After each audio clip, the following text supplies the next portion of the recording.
Bonjour à toutes et à tous, et bienvenue sur Hortidacte. Dans cette vidéo, nous allons énumérer quelques phénomènes qui démontrent une fois de plus que le monde végétal est le plus développé, le plus parfait, et certainement le mieux adapté à notre planète. Mais ce n'est qu'un début. En effet, dans un avenir proche, je construirai une vidéo qui traitera des stratégies végétales. Elle changera à tout jamais votre vision des plantes. Bon visionnage. Le plus vieil être vivant connu sur notre planète est un arbre. C'est un Pinus longaeva, vivant en Californie, et âgé de plus de 4800 ans. D'où son nom, Mathusalem. On a également estimé l'âge de l'un de ses congénères de la même région, à 5060 ans. Le plus grand organisme vivant connu sur Terre est un arbre. Surnommé Hyperion, ce séquoia-dendron sempervirens de 116 mètres de haut, soit 23 mètres de plus que la Statue de la Liberté avec son socle, culmine dans la forêt de Redwood. Le spécimen vivant le plus volumineux est un séquoia-dendron giganteum nommé General Sherman, dont le tronc de 11 mètres de diamètre à la base représente 1487 mètres cubes, soit 114 années de chauffage au bois pour un ménage moyen, mais on n'utilise pas ces arbres à cette fin. Ajoutons que ce mastodonte est âgé de plus de 2200 ans et est d'une hauteur de 83 mètres. Dans le parc Ashikaga au Japon vit un Wisteria floribunda, une glycine mauve, couvrant une surface de près de 1000 mètres carrés. Sa floraison printanière est un phénomène spectaculaire qui attire chaque année des touristes du monde entier. Un chêne adulte peut porter entre 250 000 et 600 000 feuilles qui sont autant de petits capteurs solaires et d'usines à échange gazeux. On estime que sa surface externe exposée à la lumière est d'environ 300 à 500 mètres carrés. Comme on met des ailettes sur un moteur pour augmenter sa surface d'échange avec l'air et donc mieux le refroidir, les échanges gazeux entre la plante et l'atmosphère se font par l'intermédiaire des stomates, petites bouches qui s'ouvrent sur des chambres sous-stomatiques qui sont autant de reliefs qui vont augmenter la surface d'échange. On estime que si tous les stomates d'une feuille sont ouverts sur les chambres sous-stomatiques, la surface d'échange est augmentée 30 fois. Autrement dit, ce chêne captera l'énergie lumineuse sur 500 mètres carrés et aura une surface interne d'échange gazeux de 15 000 mètres carrés. Certaines plantes forment des rejets, c'est-à-dire qu'elles produisent de nouvelles pousses sur leurs racines tout autour de l'individu initial. Prenons l'exemple d'un arbre d'une espèce propice à faire des rejets qui se développe à partir d'une graine. Il se ramifie en surface et parallèlement, explore son environnement souterrain de plus en plus loin avec ses racines.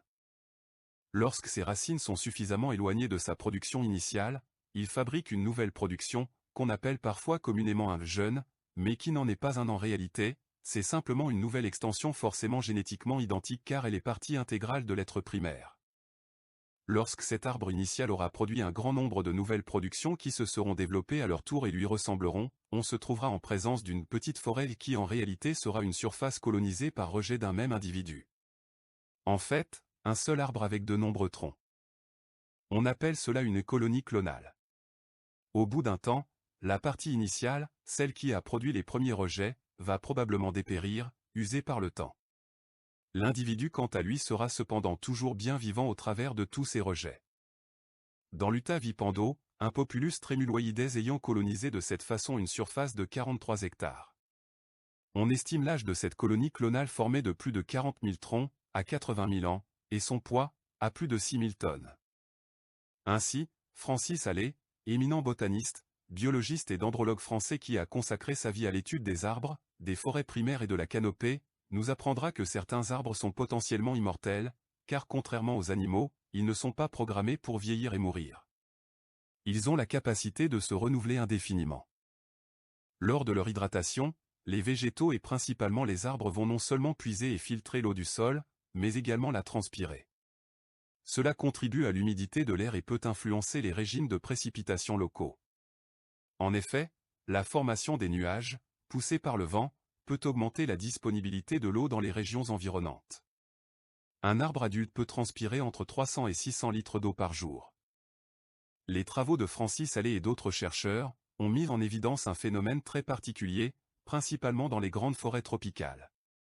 Dans certaines conditions de stress, température, raréfaction de l'eau au niveau du sol, attaque de parasites, les arbres produisent et émettent des composés organiques volatiles, qui vont transformer l'humidité ambiante au-dessus de la forêt en gouttelettes d'eau, et ainsi, provoquer la pluie. Le baobab est un arbre particulièrement adapté aux milieux arides. En effet, son tronc énorme qui peut mesurer jusqu'à 10 mètres de diamètre à un âge avancé, est d'une structure extrêmement spongieuse, capable de stocker de l'eau pendant la saison des pluies, pour en disposer pendant les périodes de sécheresse. Un gros baobab adulte est en mesure de stocker jusqu'à 120 000 litres d'eau. L'écorce épaisse contribuera à empêcher son évaporation. Un hectare de forêt tropicale dense peut fixer entre 20 et 40 tonnes de CO2 par an. Si l'on considère la forêt tropicale africaine, 1,5 milliard d'hectares, elle peut fixer en moyenne par an 30 milliards de tonnes de CO2, c'est-à-dire approximativement la production de 2 milliards de voitures diesel en 100 000 km. Les écosystèmes de mangroves peuvent stocker jusqu'à 5 fois plus de carbone par hectare que les forêts tropicales. La plus large fleur du monde mesure environ 1 mètre de diamètre et pèse 10 kg. Malheureusement, ce n'est pas la plus jolie, car elle veut ressembler à une charogne. Et elle ne se contente pas du visuel, elle en a aussi l'odeur nauséabonde. C'est le Rafflesia arnoldi. Nous en reparlerons longuement dans la vidéo consacrée aux stratégies végétales. En termes d'odeur, mais aussi de taille, nous pouvons encore citer Amorphophallus titanum. En effet, cet aracée dont la fleur peut atteindre une hauteur de presque 3 mètres, attire certaines mouches par son odeur insupportable de cadavres en décomposition. Bien entendu, nous en reparlerons dans les chapitres dédiés aux stratégies végétales de reproduction. Mais nous pouvons déjà dire que les aracées vont vous étonner. En termes d'inflorescence, c'est cependant l'agave, principalement Agave americana, qui détient le record. En effet, sa hampe florale peut atteindre 10 mètres de hauteur. Cette performance, au vu de l'énergie qu'elle demande, lui coûtera cependant la vie. Ainsi, cette plante ne fleurit qu'une seule fois au cours de son existence, généralement vers l'âge de 12 à 15 ans. Elle est de ce fait qualifiée de monocarpique. Le Prosopis cineraria, appelé aussi queigerie, est un arbre de la famille des mimosas.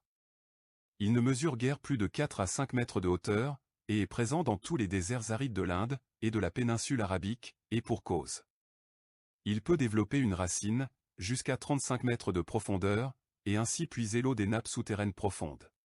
De plus, étant une fabacée, et donc, vivant en symbiose avec des bactéries fixatrices d'azote, il peut pallier à la pauvreté des sols désertiques. Il est sacré dans de nombreuses régions. Nous en reparlerons.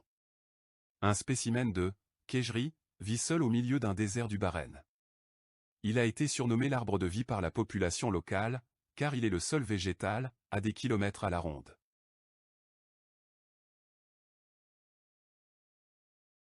Si l'on parle d'arbre sacré, on pense immédiatement au ginkgo biloba. En effet, cet arbre qui nous vient de la nuit des temps, on a retrouvé des fossiles datant de plus de 200 millions d'années, et sacré en Chine et au Japon. Nous en reparlerons dans d'autres vidéos.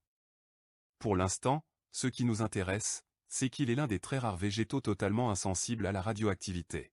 Cela a été observé déjà lors de la Seconde Guerre mondiale, après le bombardement d'Hiroshima mais aussi plus récemment, après l'explosion de la centrale nucléaire de Fukushima.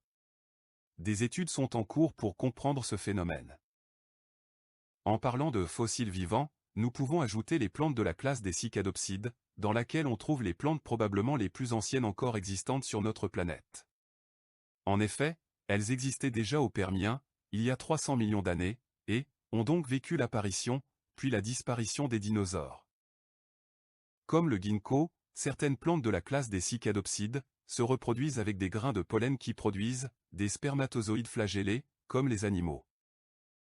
Les phanérogames sont des végétaux qui produisent des graines. Parfois, ces graines ne sont viables que quelques mois. Mais on connaît des exceptions extraordinaires. Dans les fouilles de la forteresse de Masada en Israël, on a découvert une graine de palmier dattier, ou Phoenix dactylifera, vieille de plus de 2000 ans.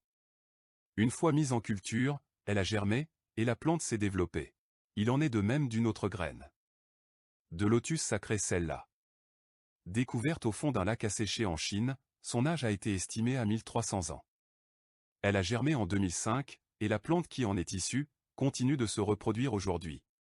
Tant que l'on parle de graines, citons celle du cocotier de mer, ou encore, cocophes, en référence justement à leur forme particulière. Ce sont les plus grosses du monde, avec leurs 20 à 30 kilos. Elles se vendent une fortune, car ce palmier est en voie de disparition. Son origine est imprécise. On le supposait des Maldives, mais cette affirmation est remise en cause aujourd'hui. Cela est dû à une particularité des noix de coco dont nous reparlerons dans une autre vidéo. Si l'on parle de graines, on parle aussi de fruits.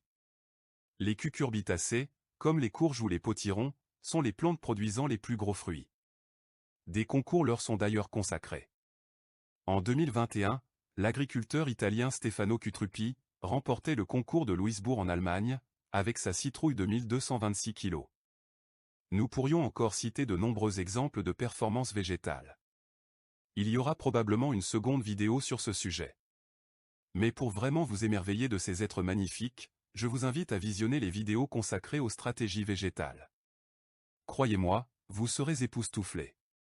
Si ces vidéos ne sont pas encore disponibles, surveillez la chaîne Hortidacte, elles vont arriver. Merci de nous avoir visionnés jusqu'ici, et à bientôt pour de nouvelles aventures.